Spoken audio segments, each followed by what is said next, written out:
Selamat malam saudara yang dikasihi Tuhan. Shalom alaikum. Berkat Tuhan beserta saudara. Mari kita awali persekutuan doa malam hari ini dengan kita berdoa bersama. Mari kita berdoa. Bapa, kami datang kepadamu pada malam ini. Kami mempersiapkan diri untuk besok pagi kami beribadah. Persiapan kami salah satunya kami wujudkan dengan kami bersama-sama malam ini mendengarkan sabdamu yang kudus. Karena itu Bapa, kiranya rohmu yang kudus mengurapi kami, supaya kami sungguh mengerti akan kehendak-Mu dengan baik dan benar. Ampunkan kelemahan kami Bapa, dan sepenuhnya kami berserah kepada Tuhan kami Yesus Kristus, dan kami berdoa kepadamu Bapa di dalam Yesus. Amin. Saudara, malam ini kita berada dalam satu tema Roh Kudus, Roh Penghibur. Apa itu Roh Kudus? Kita akan merenungkannya nanti, dan karyanya itu apa bagi kita, dan kapan itu Roh Kudus dicurahkan kepada kita. Nah, sebelum itu kita akan memuji Tuhan lebih dulu dengan kidung pujian 180 bait pertama dan kedua.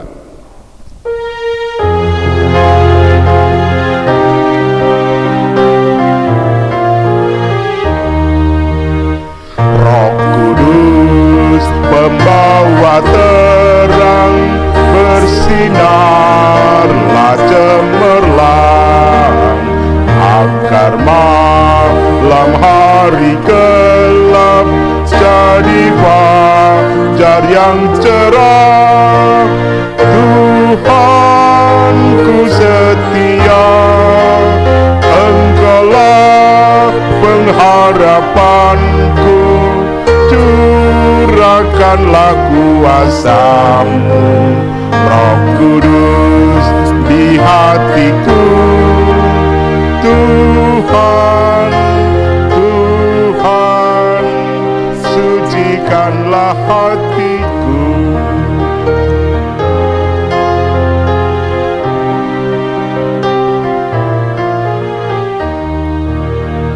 Ya Roh Kudus, sucikanlah hati yang penuh salah. Lama dosaku mengekang, jiwa tak pernah riang. Tuhanku setia, Engkaulah pengharapanku, curahkanlah kuasa-Mu, Roh Kudus di hatiku. Tuhan, Tuhan, sucikanlah hatiku. Firman Tuhan malam hari ini saya ambil dari Injil Yohanes 16. Injil Yohanes 16 ayat yang ke-7 sampai dengan yang ke-11. Demikian. Namun benar yang kukatakan ini kepadamu adalah lebih baik, lebih berguna bagi kamu jika aku pergi. Sebab jikalau aku tidak pergi, penghibur itu tidak akan datang kepadamu. Tetapi jika aku pergi, aku akan mengutus dia kepadamu. Dan kalau ia datang, ia akan menginsafkan dunia akan dosa, kebenaran, dan penghakiman. Akan dosa, karena mereka tetap tidak percaya kepadaku. Akan kebenaran, karena aku pergi kepada Bapa dan kamu tidak melihat aku lagi. Akan penghakiman, karena penguasa dunia ini telah dihukum. Amin. Saudara yang dikasihi Tuhan, Roh Kudus yang juga kita kenal dengan sebutan Roh Penghibur. Kenapa disebut Roh Penghibur? Karena menopang, menguatkan di saat manusia sedang menghadapi pergumulan yang berat. dan di saat manusia sedang bersukacita luar biasa. Nah, menurut bacaan kita, Roh Kudus itu roh Tuhan Yesus, roh Allah. Dia datang ke dalam dunia menggantikan Tuhan Yesus yang kembali ke surga, supaya manusia tetap diterangi, disertai oleh Allah. Karena Allah mengatakan Immanuel, Allah yang beserta kita. Yang tadinya Yesus bersama-sama dengan kita, tapi kemudian Yesus naik ke surga. Apakah Yesus tidak menyertai? Tetap menyertai. Caranya bagaimana? Roh Tuhan yang hadir memimpin, menyertai, dan menyelimuti kita. Nah, singkat saja, apa yang diajarkan oleh Roh Kudus kepada kita? Di dalam ayat yang kita baca tadi mengatakan demikian, dan kalau ia datang, ia akan menginsafkan dunia akan dosa, kebenaran, dan penghakiman. Jadi kalau Roh Kudus datang ke dalam dunia, dunia akan tahu apa itu dosa, apa itu kebenaran, dan apa itu penghakiman. Ya, kita akan lihat satu-satu. Yang pertama, Roh Kudus mengisapkan kita akan dosa. Di ayat yang ke-9 dikatakan, akan dosa karena mereka tetap tidak percaya kepadaku. Tadi malam kita sudah berbicara bahwa Yesus adalah pemegang kunci kerajaan maut. Yesus telah memegang maut itu, artinya setelah mengalahkan. Dan itu berarti setiap orang yang percaya kepada Yesus, dia sudah mendapatkan pengampunan dosa. Jadi dunia disadarkan kapan manusia itu berdosa, ketika ia tidak lagi mau percaya kepada Yesus sebagai Tuhan dan Juru Selamat. Ketika ia menentang Yesus sebagai Tuhan dan Juru Selamat, itulah dosa. Sehingga kalau manusia tetap mengeraskan hati untuk tidak mau percaya kepada Yesus, maka dia akan berada dalam dosa dan maut pasti menyertai dia, dan maut pasti ada pada dia. Nah, karena itulah saudara, maka Roh Kudus menyadarkan kita, menyadarkan dunia, yang bisa masuk surga adalah yang percaya Yesus. Roh Kudus pekerjaannya menuntun manusia untuk percaya kepada Yesus. Itulah pekerjaan. Jadi kalau dia tidak mau menuruti kata Roh Kudus, berarti dia tidak akan selamat. Itu yang pertama. Yang kedua, apa pekerjaan Roh Kudus? Di sini dikatakan akan kebenaran. Karena aku pergi kepada Bapa dan kamu tidak melihat aku lagi. Itu artinya apa? Yesus pergi kepada Bapa. Yesus mengatakan aku dan Bapa adalah satu. Bapa di dalam aku di dalam Bapa. Sehingga Yesus adalah Allah. Itulah yang benar. Jadi Roh Kudus menyadarkan kita bahwa Yesus naik ke surga, kembali kepada tahtanya, dia adalah Allah. Itu yang benar.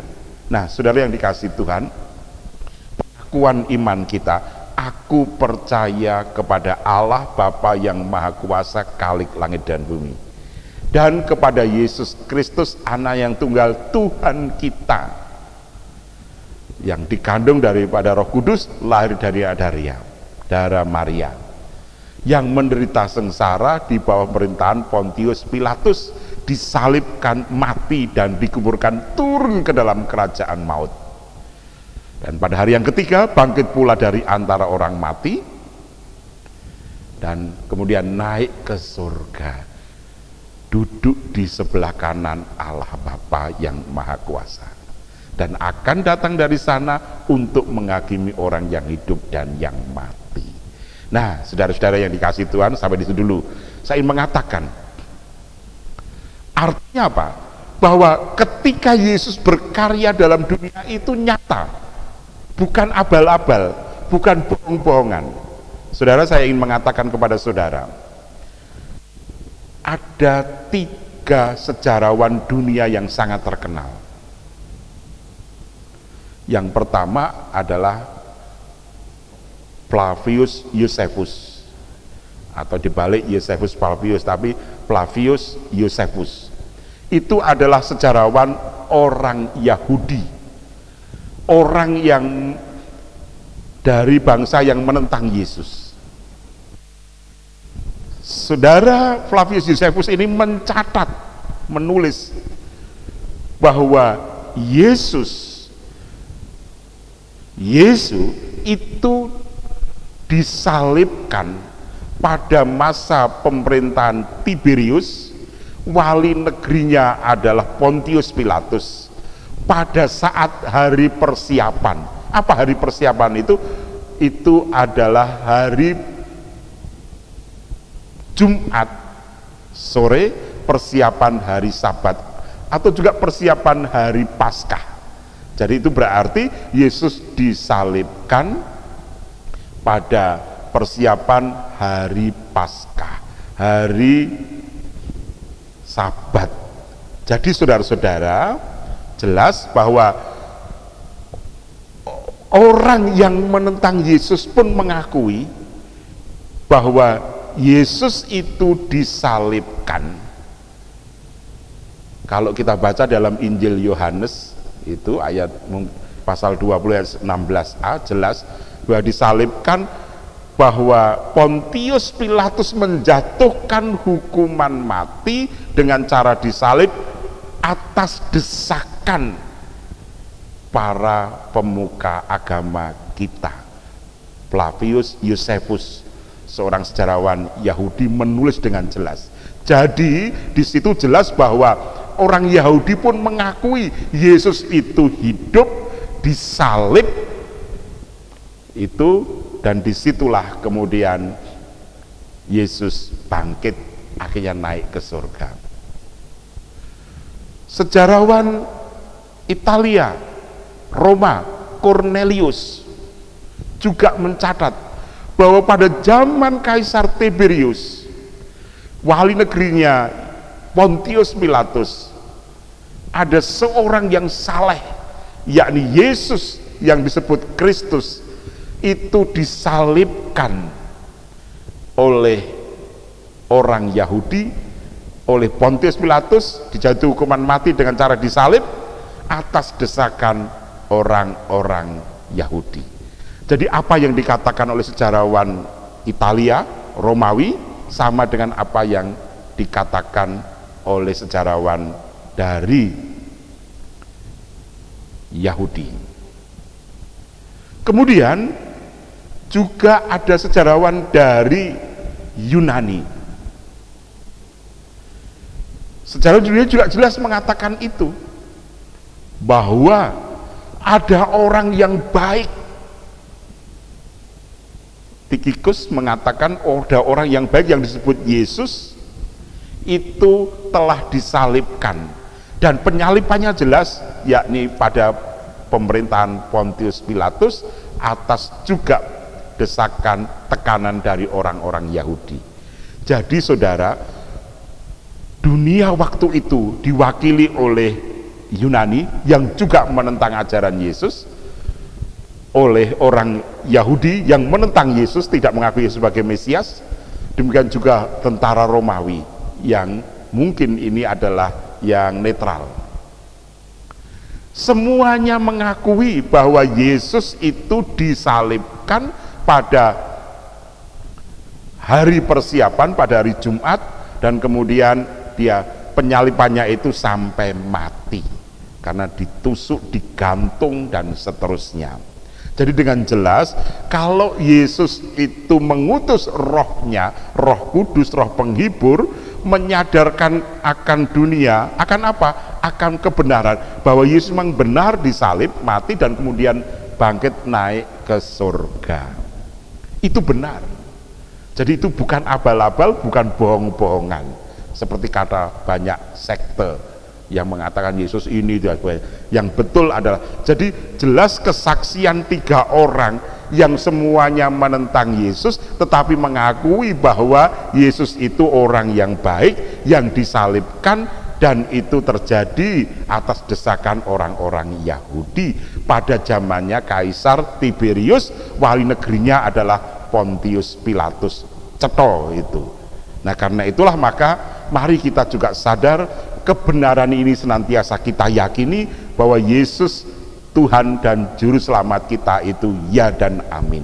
Yang ketiga dikatakan di sini bahwa Roh itu akan mengisapkan kita akan penghakiman karena penguasa dunia ini telah dihukum.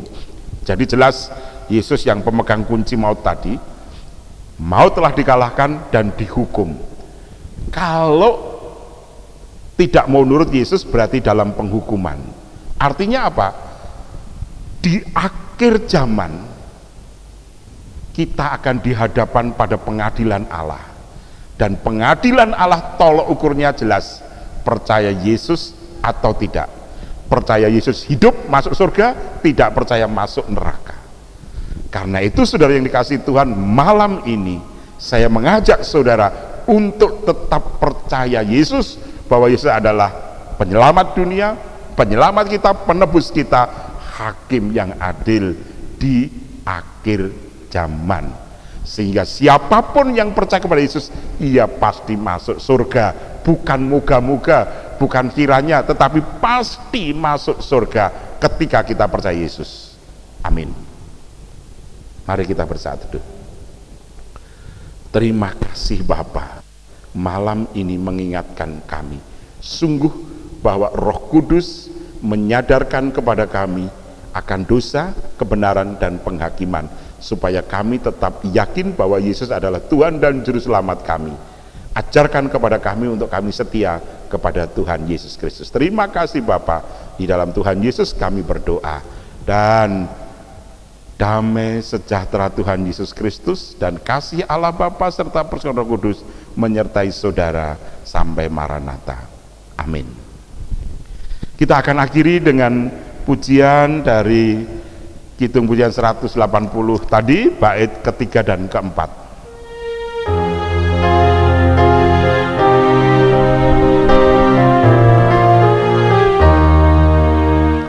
Roh Kudus pemberi senang, olehmu sedih hilang, hatiku yang penuh cacat ini menjadi sehat.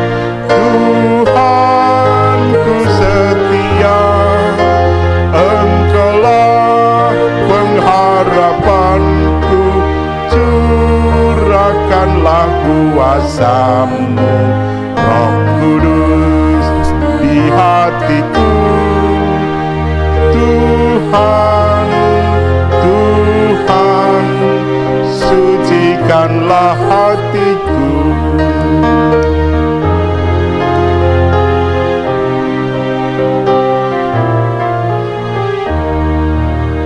Roh Kudus pembimbingku, tinggallah di hatiku. Tunjukkanlah pimpinanmu dalam setiap hidupku. Tuhanku setia, Engkaulah pengharapanku, curahkanlah kuasa-Mu, Roh Kudus di hatiku. Tuhan, Tuhan, sucikanlah hatiku. Terima kasih, sampai ketemu besok pagi dalam ibadah minggu jam 6:30.